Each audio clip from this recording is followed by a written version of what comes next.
عبده ورسوله الداعي إلى رضوانه اللهم صل عليه وعلى آله وأصحابه وإخوانه. Para hadirin dan hadirat yang dirahmati oleh Allah Subhanahu wa taala, alhamdulillah puji dan syukur kita panjatkan kepada Allah Subhanahu wa taala yang masih berikan kita kesempatan terus menerus untuk bisa menghambakan diri kita kepada Allah Subhanahu wa taala. Semoga terus tercurahkan kepada junjungan kita baginda Rasulullah sallallahu alaihi wasallam dan juga kepada keluarganya serta seluruh sahabatnya tanpa terkecuali. Sebelum saya menyampaikan materi, ya saya ingin mengingatkan tadi beliau telah menyampaikan bahwasanya akan mengisi materi adalah Ustadz Dr. Firanda, tapi saya belum doktor ya. Jangan-jangan doktor di Tanah Abang nanti. Saya belum doktor, belum ya. Saya masih HD, hampir doktor ya. Ini sekedar ralat saja. Ya, mudah-mudahan saya juga cepat selesai ya, tinggal nunggu ujian aja. Para hadirin dan hadirat yang dirahmati Allah Subhanahu wa taala, kajian kita, topik yang akan kita angkat pada kesempatan kali ini adalah tentang kaedah-kaedah yang berkaitan dengan rizki. Kaedah-kaedah yang berkaitan dengan rizki. Pembahasan seperti ini menjadi lebih perlu untuk diketahui, terutama tatkala kita hidup di masa-masa krisis. Namun kita jangan sampai seperti orang-orang yang Allah sebutkan dalam Al-Quran, innal insana li rabbihi lakanud. Sungguhnya manusia itu berkeluh kesah kepada Rabbnya. Kata Hasan al-Basri siapa? Yaitu yadhkuru al-masaib wa yansan ni'am. Yaitu orang yang selalu menyebut-nyebut musibah-musibah yang dia alami dan dia lupa akan nikmat-nikmat yang Allah berikan kepada dia. Selama ini Allah berikan nikmat, selama ini Allah berikan kemudahan, selama ini dia mendapatkan keuntungan berlipat ganda. Mungkin tahun-tahun ini dia mengalami masa sulit, maka jangan dia lupakan nikmat-nikmat pada tahun-tahun yang lalu yang Allah berikan kepada dia, dan terlalu banyak nikmat yang Allah telah berikan kepada dia meskipun dalam masa-masa krisis. Hendaknya kita senantiasa bersyukur kepada Allah apapun kondisi kita. Oleh karenanya pembahasan masalah mengenai rizki terasa semakin penting di masa-masa seperti ini.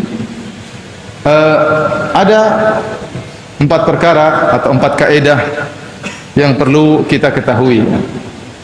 Kaedah yang pertama, para hadirin dan hadirat yang dirahmati oleh Allah Subhanahu wa taala, kita harus yakin bahwasanya yang memberi rizki kepada kita semata-mata hanyalah Allah Subhanahu wa taala.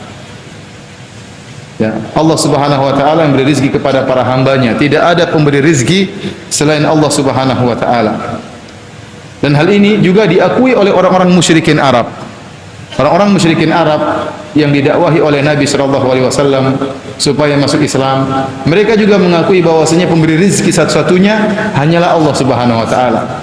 Karenanya Rasulullah sallallahu alaihi wasallam berdalil dengan pengakuan mereka terhadap tauhid rububiyah, seakan-akan Nabi berkata, wahai kaum musyrikin Arab, kalau kalian mengakui bahwasanya yang memberi rezeki hanyalah Allah Subhanahu wa taala, kalau begitu hanya kepada Allah lah kalian beribadah.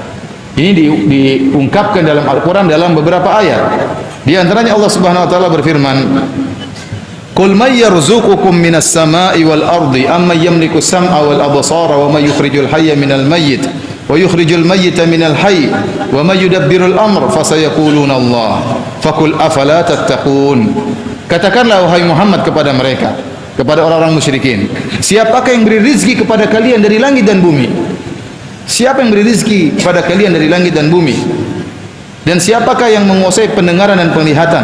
Dan siapa yang menghidupkan, yang mengeluarkan yang hidup dari yang mati dan yang mati dari yang hidup? Dan siapa yang mengatur alam semesta ini?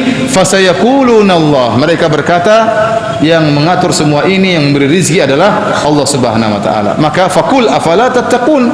Kalau kalian mengakui hanya Allah satu-satunya pemberi rezeki, kenapa kalian berbuat kesyirikan? Kenapa kalian berbuat kesyirikan? Harusnya kalau kalian tahu hanya Allah pemberi rezeki, maka mintalah rezeki hanya kepada Allah Subhanahu wa taala. Demikian juga Ibrahim alaihissalam mengingkari kaumnya tatkala mereka menyembah berhala, sementara berhala mereka tidak bisa memberi rezeki kepada mereka. Dan Nabi Ibrahim menyuruh mereka untuk mentauhidkan Allah Subhanahu wa taala karena Allah yang menciptakan mereka dan memberi rezeki kepada mereka. Kata Nabi Ibrahim, innal ladzina ta'buduna min dunillahi la yamlikuna lakum rizqa. Sungguhnya berhala-berhala yang kalian sembah tidak bisa beri rezeki kepada kalian. Fabtagu indallahi rizq. maka carilah rezeki di sisi Allah Subhanahu wa taala. Allah Subhanahu wa taala juga berfirman, "Ya ayuhan nas, uzkuru ni'matallahi 'alaikum." Wahai manusia, ingatlah nikmat yang Allah berikan kepada kalian. Hal min khaliqin ghairullahi yarzuqukum minas sama'i wal ard? Apakah ada Tuhan selain Allah yang memberi rizki kepada kalian dari langit dan bumi? Jawabannya tidak ada. La ilaha illa huwa fa anna tu'fakun. Tidak ada sembahan yang berhak disembah kecuali Allah Subhanahu wa taala. Bagaimana kalian bisa terpedaya? Dan ini ditujukan kepada orang musyrikin yang mengaku bahwasanya Allah pemberi rezeki. Oleh karenanya tatkala mereka tawaf di Ka'bah, mereka bertalbiyah tatkala mereka hajian. Orang-orang musyrikin mereka dahulu juga berhaji. Mereka juga berhaji.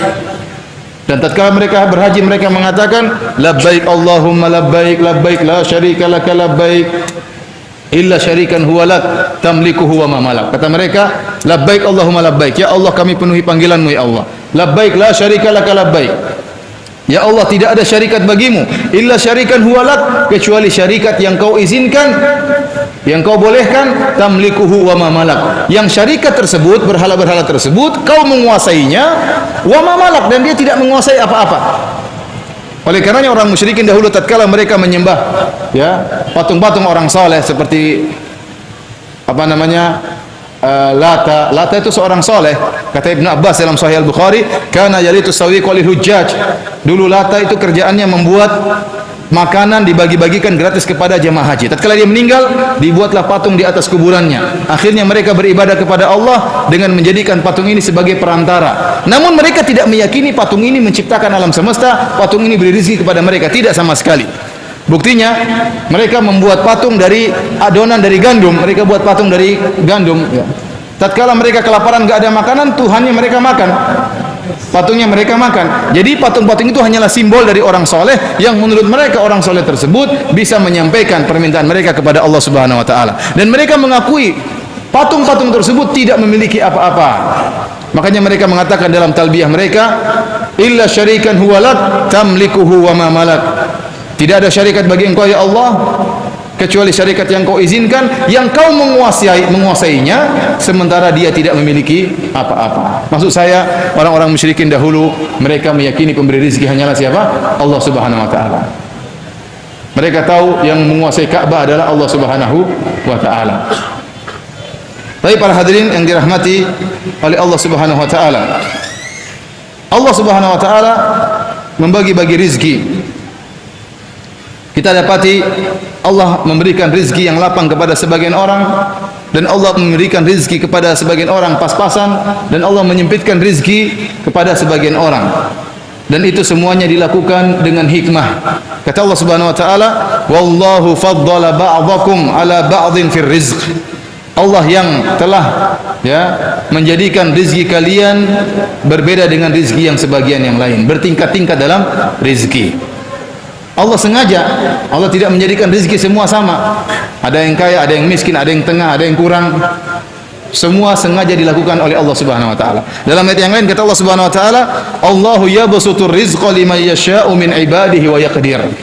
Allah melapangkan rezeki kepada siapa yang Allah kehendaki daripada hamba-hambanya, dan Allah menyempitkan rezeki kepada hambanya yang Allah kehendaki. Pertanyaan, apa hikmah? Kenapa Allah membagi rezeki tidak sama?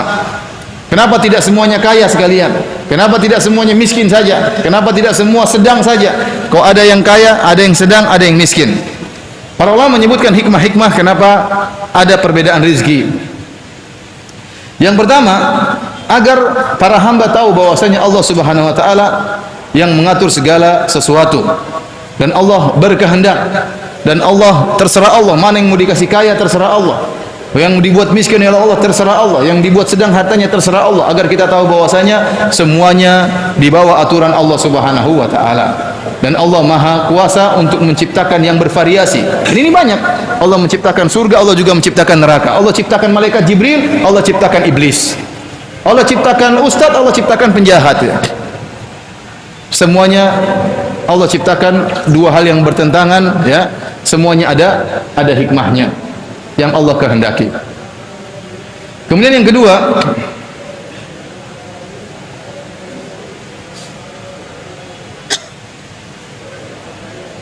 Allah menjadikan rizki ya, bertingkat-tingkat agar si kaya bersyukur kepada Allah Subhanahu wa taala dan dia bisa masuk surga dengan syukurnya kepada Allah. Dan orang yang hartanya kurang agar dia bersabar, dia bisa beribadah kepada Allah dengan sabar sehingga dia masuk surga dengan bersabar kepada Allah Subhanahu wa taala. Dan Allah tahu si fulan ini ya, kalau seandainya ya diberi harta yang berlebihan ya, mungkin dia tidak bisa bertahan, mungkin goyah imannya, maka Allah takdirkan dia hartanya pas-pasan. Allah lebih tahu tentang yang terbaik buat dia. Selama dia bertakwa kepada Allah, selama seorang bertakwa kepada Allah, yakinlah bahwasanya apa yang Allah takdirkan itu yang terbaik bagi dia. Kemudian juga di antara hikmah yang disebutkan oleh para ulama, yaitu dengan dibagi-baginya rezeki, maka akan timbul maslahat dalam kehidupan masyarakat. Coba kalau seandainya semua orang kaya, kemudian siapa yang mau jadi pembantu? Kemudian siapa yang mau jadi anak buah? Semuanya mau jadi bos. Maka kemaslahatan di alam semesta ini tidak akan berjalan. Kalau semuanya kaya, semuanya jadi bos, ya, maka tidak akan terjadi kemaslahatan. Tidak ada yang disuruh dan tidak ada yang menyuruh. Kalau semuanya miskin pun demikian. Sama, kemaslahatan tidak akan berjalan. Maka kita harus tahu di antara hikmah yang Allah yang luar biasa dengan terciptanya tingkatan manusia dalam taraf ekonomi, ini ada kemaslahatan yang Allah kehendaki. Karena Allah Subhanahu wa taala berfirman, "Walau basatallahu rizqa li ibadihi labagaw fil ard." Seandainya Allah membentangkan hartanya kepada seluruh manusia, semuanya kaya, labagaw fil ard, maka mereka akan melakukan kezaliman di atas muka bumi. Banyak orang kalau diberikan kelebihan harta sudah dia malas ibadah, mungkin dia berzina, mungkin dia minum khamar, mungkin dia apa saja kepuasan dia lakukan, kepuasan dunia, syahwat dunia akan dia puaskan. Ya. Oleh karena sebagian orang Allah kasih musibah supaya apa? Supaya dia ingat Allah. Saya sering ketemu orang, Ustaz, alhamdulillah saya dapat musibah, kalau enggak mungkin saya lupa sama Allah Subhanahu wa taala. Tidak bersyukur. Allah yang mengatakan, "Lau basatallahu rizqa li ibadihi labaghaw fil ard." Seandainya Allah membentangkan rezekinya kepada para hamba, maka mereka akan melakukan kezaliman di atas muka bumi. Walakin yunazzilu biqadari ma yasha.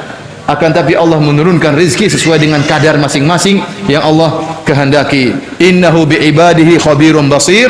Allah lebih mengetahui, Maha mengetahui tentang para hambanya.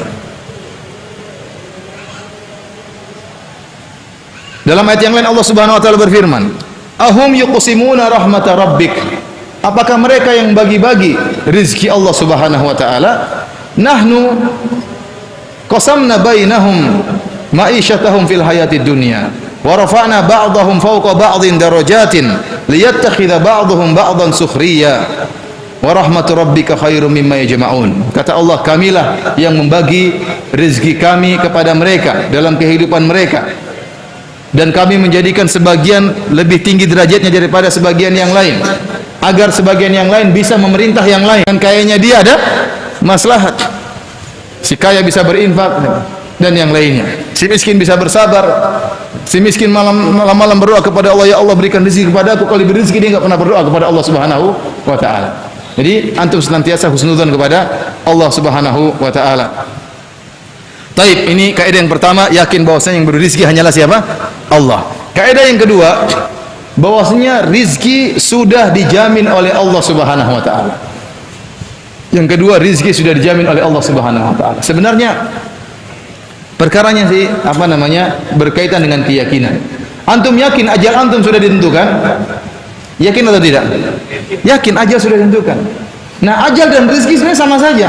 Sebagaimana ajal antum telah ditentukan, rezeki juga sudah ditentukan. Allah jamin. Allah berfirman dalam surat Hud ayat 6, "Wa ma min dabbatin fil ardi illa 'ala Allahi rizquha." Tidak ada satu hewan melata di atas muka bumi pun kecuali Allah yang menjamin rezekinya. Kata Allah, "Kullun fi kitabim mubin." Semuanya sudah dicatat di Lauhil Mahfuz.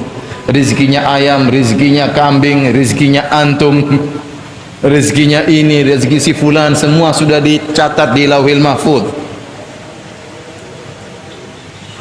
Allah Subhanahu wa taala berfirman, "Wa ka'ayyin min dabbatin la tahmilu rizqaha Allahu yarzuquha wa iyyakum." Ya. Hewan-hewan, binatang-binatang tidak membawa rezeki mereka. Allah yang beri rezeki kepada mereka. Demikian juga Allah beri rezeki kepada kalian. Wa huwas samiul alim. Dan Dia Maha mendengar lagi Maha mengetahui. Allah berfirman, Allahu yarzuquha wa iyyakum. Allah beri rezeki kepada hewan-hewan dan Allah beri rezeki kepada kalian. Supaya kita ingat bahwasanya yang dijamin rezekinya bukan antum-antum saja. Hewan-hewan juga dijamin rezekinya oleh Allah Subhanahu wa taala. Kalau hewan-hewan bisa hidup, yang tidak punya otak, tidak bisa berakal, ente yang punya otak masa tidak bisa hidup? Semuanya dijamin oleh Allah Subhanahu wa taala. Ya. Hewan-hewan yang berada di bawah lautan, dasar lautan bisa dapat makanan. Hewan-hewan yang terbang di langit juga bisa dapat makanan. Hewan-hewan yang berada dalam lubang-lubang yang ada dalam bumi semuanya dapat makanan. Maka antum juga mestinya dapat makanan.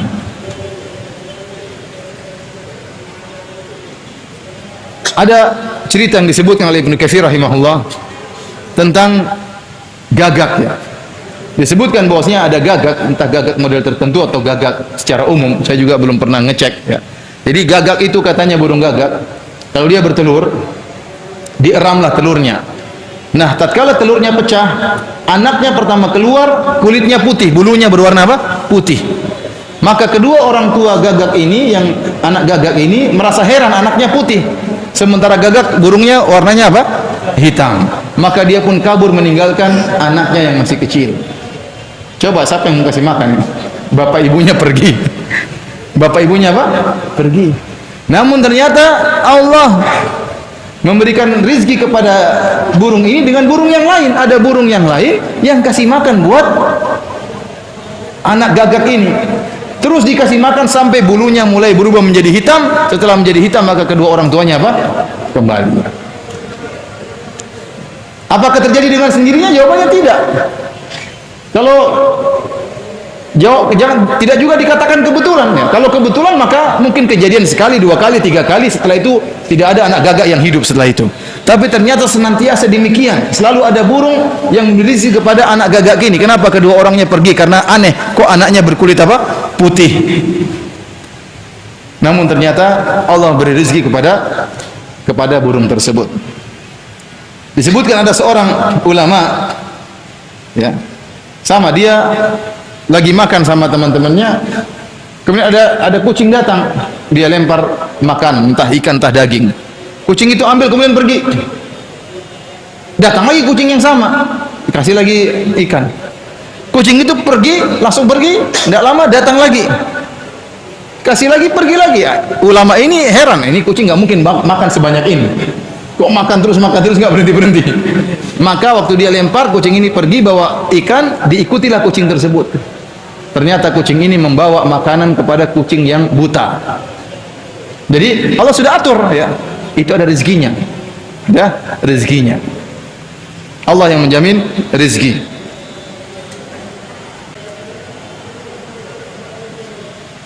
Nggak usah jauh-jauh, ya. Ini contoh yang sering kita lihat, ya. Antum di Tanah Abang aja kan, banyak kios-kios kan? Ya, banyak kios-kios. Jualannya sama kadang-kadang apa? Berdempetan. Semuanya makan alhamdulillah. Rezeki Allah bagi. Ada toko HP berdampingan, 1, 2 seperti di Madinah tuh. Toko ini, semua toko HP harganya juga mirip-mirip, bahkan harganya mungkin sama. Tapi semuanya bisa makan, buktinya bisa berkembang, bisa punya mobil, bisa macam-macam. Berarti rezeki yang atur siapa? Allah Subhanahu wa taala. Allah yang jamin. Meskipun mungkin ada yang lebih murah, toh semuanya jalan, semuanya bisa berkembang. Allah yang jamin. Yang penting jangan berantem aja. Yang penting jangan berantem. Saya sering, ya, misalnya turun dari pesawat atau datang ke Jakarta, saya lihat manusia di Jakarta ini berapa juta sih? Banyak sekali. Tidak ada sawah ladang, tidak ada kebun-kebun, tapi semuanya bisa makan, bisa kenyang hari ini. Ya, antum lihat manusia berapa sih? Banyak sekali. Semuanya bisa. Antum lihat ada sawah ladang, ada tumbuh-tumbuhan, ada macam-macam. Tapi lihat bangunan sebanyak itu, lihat yang hidup berapa orang dalam bangunan semua itu. Ya. Antum tidak lihat lalu lalang juga ada tomat, ada apa macam. Tapi ternyata semuanya bisa makan. Toh semuanya kenyang alhamdulillah. Bagaimana itu urusan Allah Subhanahu Wa Taala? Kok tidak terlambat beras? Kok tidak terlambat? Semuanya Allah yang atur. Semuanya bisa makan. Tapi para hadirin yang dirahmati oleh Allah Subhanahu wa taala, kaidah yang ketiga bahwasanya rizkimu sudah ditakdirkan.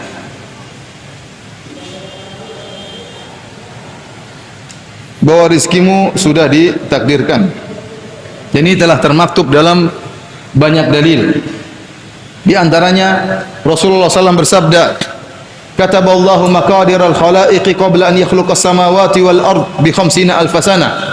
Sungguhnya Allah telah mencatat takdir seluruh hamba sebelum Allah menciptakan langit dan bumi 50.000 tahun. Jadi sebelum Allah menciptakan langit 50.000 tahun, sebelum Allah menciptakan langit dan bumi, Allah sudah mencatat takdir seluruh hamba-hambanya. Siapa yang bakalan lahir, siapa yang akan hidup di atas muka bumi, rezekinya seberapa, ajalnya sampai kapan, semuanya telah dicatat oleh Allah Subhanahu wa taala. Dalam hadis yang lain, Rasulullah SAW bersabda, "Inna ahadakum yujma'u khalquhu bi batni ummihi 40 yawman." Sungguhnya salah seorang dari kalian penciptaannya dikumpulkan dalam perut ibunya selama 40 hari berupa nutfah, berupa air mani. Tatkala masuk di rahim, dia bertahan 40 hari berupa air mani. Tsumma yakunu fi dzalika 'alaqah. Kemudian seperti darah yang menggumpal selama 40 hari. Tsumma yakunu fi dzalika mudghah. Kemudian seperti segumpal daging selama 40 hari. Tsumma yursalul malak, kemudian Allah mengirimkan malaikat. Fayanfukhu fihi ruha, kemudian malaikat meniupkan ruh pada janin tersebut. Wa yu'maru bi arba'i kalimatin, kemudian malaikat diperintahkan untuk mencatat 4 perkara. Bikatbi rizqihi wa ajalihi wa amalihi wa syaqin am sa'id. Dicatatlah malaikat mencatat ajal orang ini, rizki orang ini, amalnya bagaimana, bahagia atau sengsara, dicatat oleh malaikat. Jadi rizki kita sudah ditakdirkan. Tidak akan lebih daripada rizki yang sudah ditentukan. Ini harus kita yakini. Setelah datang ajal mereka, tidak bisa dimajukan dan tidak bisa dimundurkan, tepat pada waktunya. Nah, demikian juga rizki. Ajal seorang tidak akan selesai kecuali sampai sempurna sesuai dengan di Lauhil Mahfuz. Demikian juga rizki. Rizki juga sudah ditentukan, tidak akan seorang meninggal kecuali setelah sempurna rizkinya. Oleh karenanya kaidah yang keempat harus kita ketahui, rizki yang Allah sudah takdirkan kepada kita pasti sampai kepada kita. Yakinlah rizkimu tidak akan diambil orang lain, dan kau tidak akan mengambil rizki orang lain.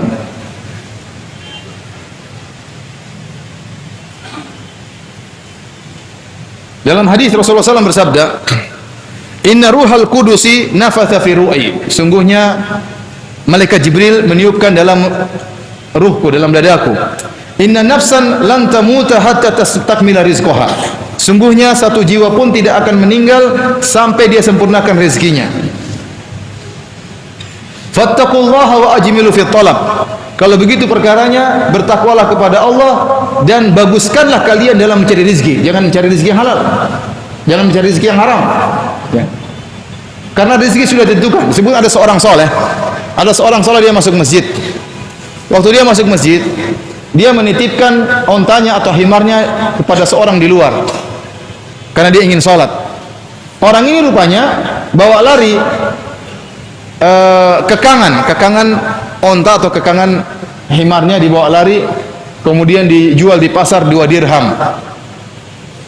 Setelah itu orang yang jual tadi jualan di dekat masjid, jual kekang yang sama. Maka setelah orang soleh itu sholat di masjid, dia keluar dan dia mengambil uang 2 dirham dengan niat untuk diberikan kepada orang yang dia titipkan tadi ontanya. Rupanya orang tadi mencuri dan dijual 2 dirham. Akhirnya dia berikan kepada orang lain. Intinya dia mengatakan rizki dia 2 dirham. Allah ingin memberikan kepada dia 2 dirham yang halal, namun dia mencari 2 dirham dengan cara yang haram. Rizkinya tidak berubah, sama saja 2 dirham. Sama saja 2 dirham. Cuma dia memperoleh 2 dirham dengan cara yang haram. Disebutkan ada seorang jatuh dari tempat yang tinggi. Tapi orang-orang kaget, orang ini jatuh dari tempat yang tinggi, dia belum meninggal. Kok belum meninggal? Kemudian dia kehausan, dia ingin minum susu atau secangkir air. Dibawakan air kepada dia, begitu dia minum, meninggal dunia. Berarti dia belum bisa meninggal. Kenapa? Masih ada rizki yang belum selesai, yaitu rizki secangkir susu. Setelah dia minum baru meninggal dunia. Karena Rasulullah SAW mengatakan tidak akan seorang pun meninggal sampai rezekinya disempurnakan.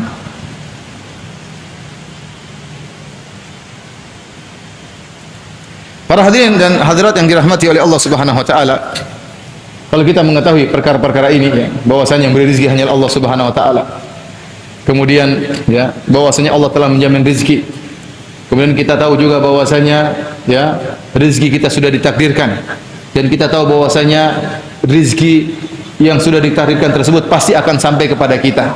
Nah, sekarang apa yang harus kita lakukan? Yang kita lakukan tinggal bertawakal kepada Allah dan berusaha. Karena rezeki itu akan datang, apakah dengan cara yang halal atau dengan cara yang haram. Maka tadi Rasulullah SAW mengatakan, ya, fattaqullaha wa ajmilu fit talab. Bertakwalah kepada Allah dan baguskanlah cara mencari rezeki kalian. Makanya bukan berarti, jangan disalahpahami, kalau seorang menyatakan bahwasanya rezeki saya sudah ditakdirkan maka saya tidak perlu mencari rezeki, akan datang dengan sendirinya. Ini adalah perkara yang salah. Ya, Rasulullah SAW menyuruh kita untuk bersemangat. Yang bermanfaat kita lakukan. Kata Rasulullah SAW, ihris ala ma yanfa'uk wasta'in billah. Maka bersemangatlah untuk mencari yang bermanfaat bagimu dan mintalah pertolongan kepada Allah Subhanahu wa taala. Nah, kalau pekerjaan kita adalah perkara yang halal, maka kita perlu bersemangat ya. Namun jangan sampai semangat kita berlebihan dalam perkara dunia sehingga kita lupa kepada akhirat. Intinya maksud saya, kita tatkala mencari rezeki perlu usaha.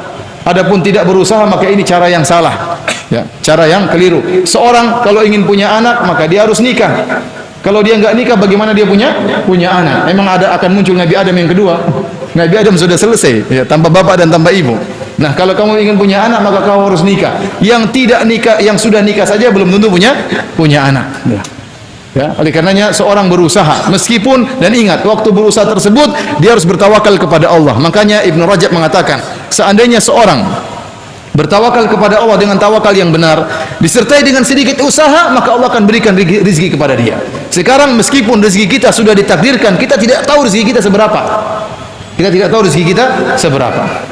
Maka yang penting kita berusaha disertai dengan tawakal. Rasulullah SAW mengatakan, "Lau annakum tatawakkaluna haqqa tawakkuli, la razaqakumullah kama yarzuqut tayr." Kata Nabi SAW, kalau seandainya kalian bertawakal dengan tawakal yang benar, maka Allah akan beri rezeki kepada kalian sebagaimana Allah berikan rezeki kepada burung.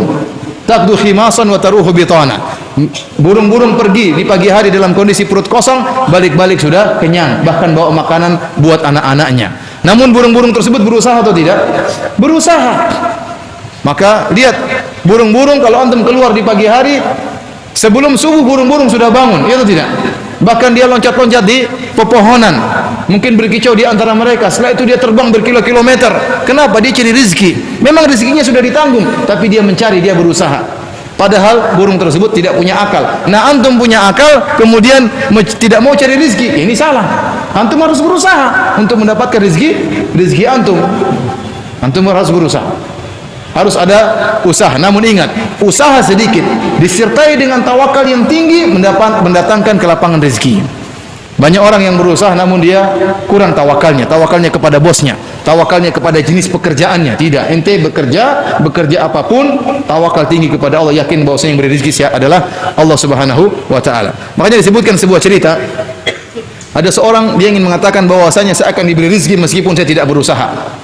Meskipun saya tidak berusaha, rezeki pasti akan datang kepada saya. Maka dia tidak mau bekerja sama sekali. Waktu itu ada pembagian sembako.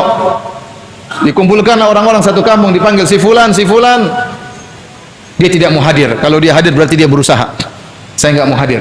Saya di rumah saja. Rezeki itu akan datang kepada saya. Sembako itu akan datang kepada saya meskipun saya tidak hadir.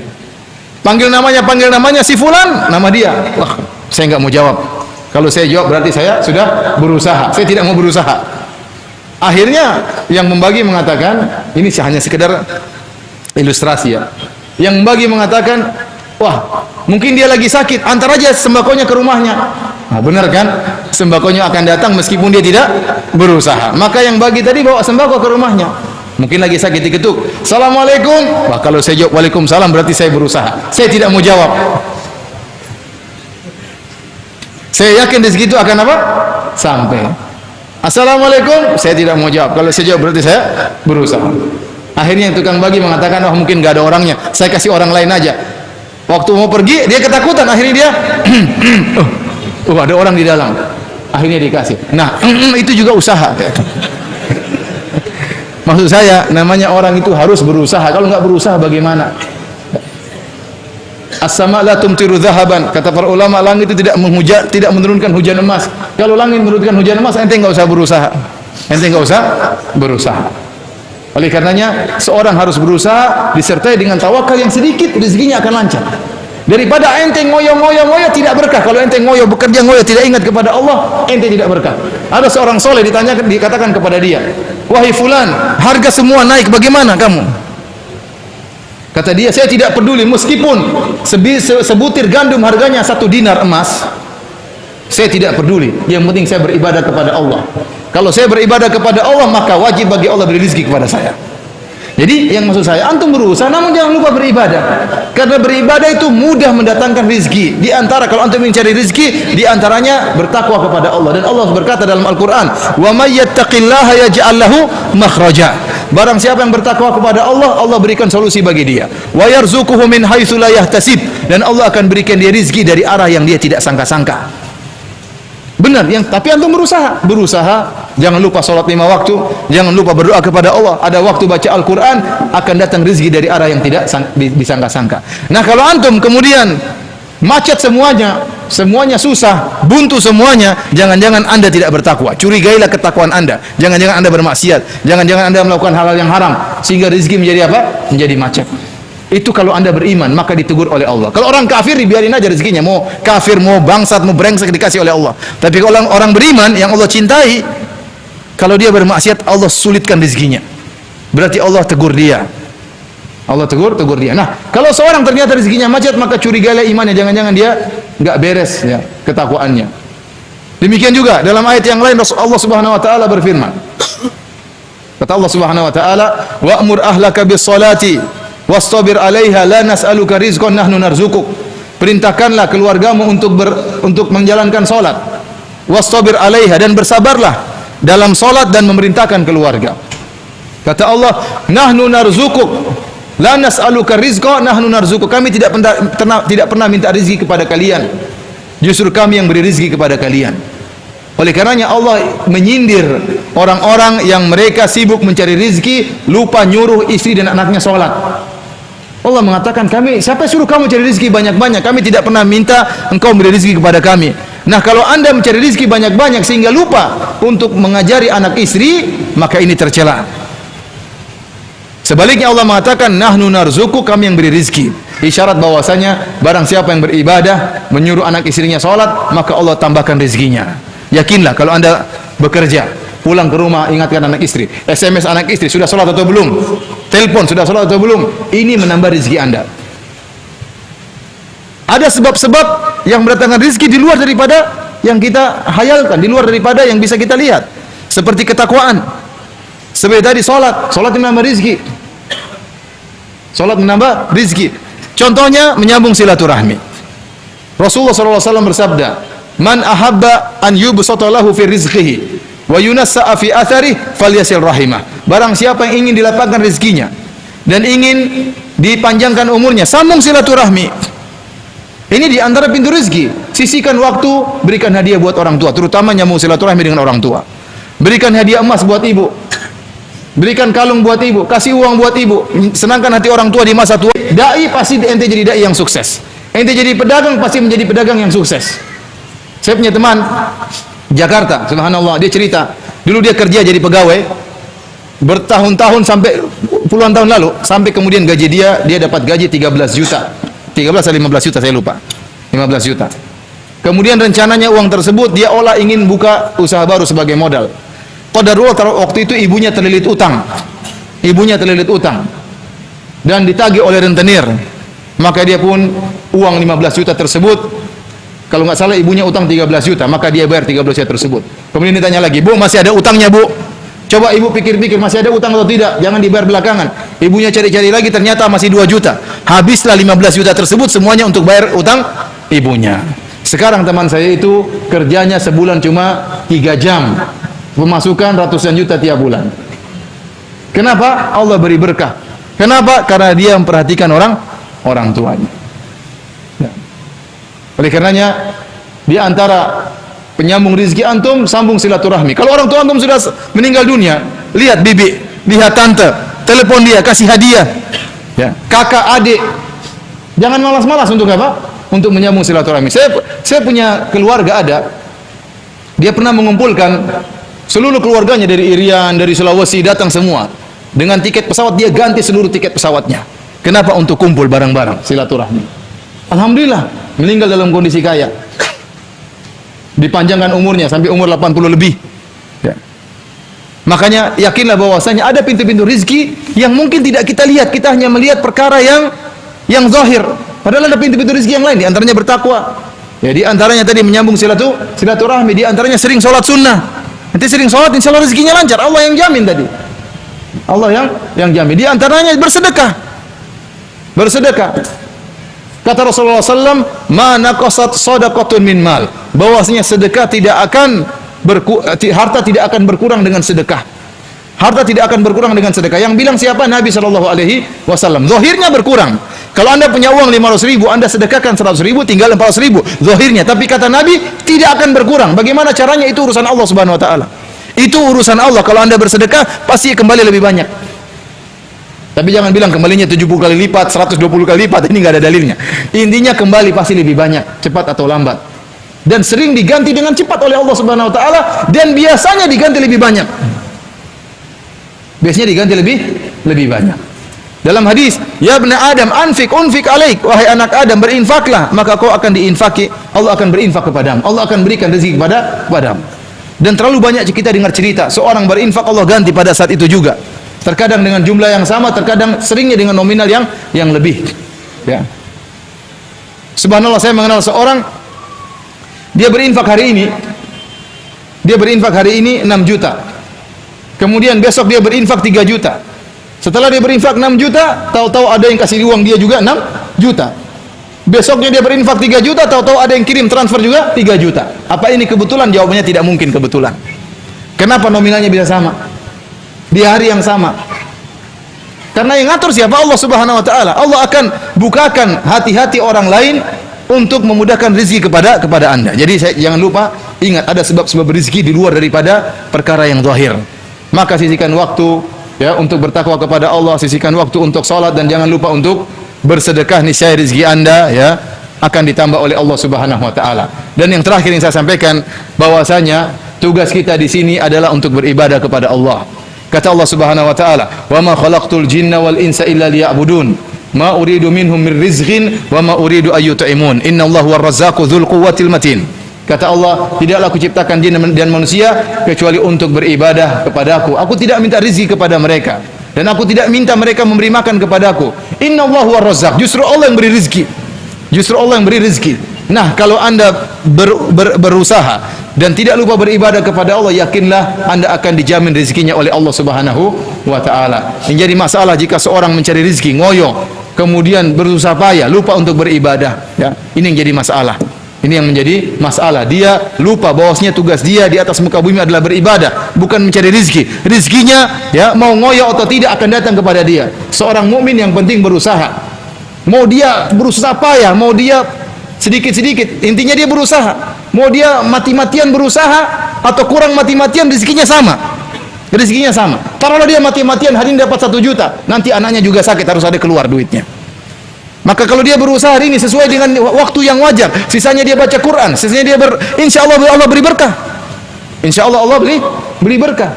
Antum lihat ya, di antara bukti ketakwaan berpengaruh tentang rezeki. Sekarang bandingkan saja Indonesia dengan Arab Saudi. Arab Saudi itu tidak ada yang rajin. Ini benar ini. Antum pergi kantor-kantor, mana ada yang rajin kemudian bekerja banting tulang seperti kita, part time, tambahan time, dan time yang lainnya. Banting tulang, tapi subhanallah duitnya segitu-segitu aja. Di Arab Saudi orang santai-santai, minum kopi. Kita lagi setengah mati, dia sabar katanya minum teh dulu, ngobrol. Waktunya sholat, dia sholat. Memang dia ngawur bekerjanya, tapi rezekinya apa? Lancar. Mana Indonesia dibandingkan Saudi? Lebih kaya Indonesia. Indonesia semuanya ada. Minyak bumi ada, gas bumi ada, hutan ada, semua diekspor. Bahkan perempuan pun juga diekspor jadi TKW. Saking banyak yang diekspor. Tapi tidak kaya-kaya. Kenapa? Kurangnya takwa saja. Supaya anak kasih keyakinan sama antum bahwasanya takwa itu berpengaruh dalam masalah rezeki. Allah yang mengatakan, "Wa may yattaqillaha yaj'al lahu makhraja." Barang siapa yang bertakwa, Allah berikan jalan solusi. Wa yarzuquhu min haitsu la yahtasib. Dan Allah berikan rezeki kepada dia dari arah yang dia tidak sangka-sangka. Maka antum berusaha, antum bekerja, waktunya salat, ya. Dan saya sampaikan kepada antum, Allah memuji dalam Al-Qur'an, Allah tidak memuji orang yang di masjid terus, yang baca Quran terus, yang zikir terus, tidak. Tapi yang Allah puji orang yang berdagang, orang yang bekerja, yang bertransaksi, tetapi jika datang panggilan Allah, dia salat. Kata Allah Subhanahu wa taala. Antum catat ayat ini biar antum tidak lupa-lupa. Ya. Jangan sedih jadi pedagang ya. Masuk surga tidak harus jadi ustaz. Dalam surat Nur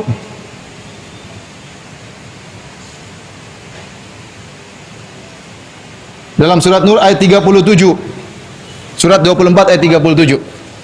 Surat ke-24 ayat 37 kata Allah, "Rijalun la tulhihim tijaratun wala bai'un an dzikrillahi wa iqamis salati wa ita'iz zakah. Yakhafuna yawman tataqallabu fihi al-qulubu wal absar." Para lelaki yang mereka berdagang, mereka bertransaksi, tetapi perdagangan mereka dan transaksi mereka tidak melalaikan mereka dari mengingat Allah, dari salat. Ini yang Allah uji, Allah puji orang-orang seperti ini. Kenapa mereka hebat? Mereka harus cari rezeki. Kenapa? Karena mereka punya tanggung jawab untuk ngurus anak dan istri. Mereka harus bekerja. Kenapa? Mereka ingin menafkahi orang tua mereka. Tetapi pekerjaan tersebut tidak melalaikan mereka untuk salat, untuk berzikir kepada Allah, untuk mengingat hari kematian, untuk ikut pengajian, untuk bersedekah, untuk baca Quran. Ini yang hebat seperti ini. Ini yang Allah puji. Maka saya katakan, Allah tidak memuji orang di masjid terus baca Quran terus nggak pernah bekerja. Tidak, ini tidak pernah disebut dalam Al-Quran. Justru sebaliknya Allah memuji orang yang bekerja, namun pekerjaannya tidak melalaikan dia dari apa? Dari mengingat Allah Subhanahu wa taala. Dan husnudzon kepada Allah. Allah tidak akan biarkan kita kalau kita bertakwa kepada Allah. Antum dulu waktu dalam perut, siapa yang kasih rezeki? Antum nggak bisa apa-apa dalam perut, Allah sudah kasih rezeki. Sampai 9 bulan Allah kasih rezeki melalui ibu antum. Setelah itu antum keluar bayi nggak bisa apa-apa, cuma bisa menangis. Tahu-tahu Allah beri rezeki dengan air susu dari ibu antum. Tahu-tahu Allah sudah latih bagaimana cara menyusu dari ibu antum. Allah yang latih, sudah tahu, tiba-tiba sudah bisa. Allah kasih rezeki. Kemudian Allah kasih rezeki sampai ente besar, sampai kuliah, sampai lulus. Tahu-tahu takut, jangan-jangan saya nggak dapat rezeki. Kok bisa seperti itu? Kenapa sekarang sudah pintar, sudah lulus, sudah punya gelar, kok malah takut nggak dapat rezeki? Uang tuh antum masih kecil saja Allah kasih rezeki. Maka jangan seorang suudzon kepada Allah Subhanahu wa taala. Yang penting dia berusaha disertai dengan takwa, maka insya Allah Allah akan berikan dia kepada dia rezeki yang cukup bagi dia, ya, dan akan membahagiakan dia. Wallahu taala alam bisawab. Ya, ini saja mungkin yang bisa disampaikan. Kalau ada yang billahi taufik wal hidayah. Assalamualaikum warahmatullahi wabarakatuh.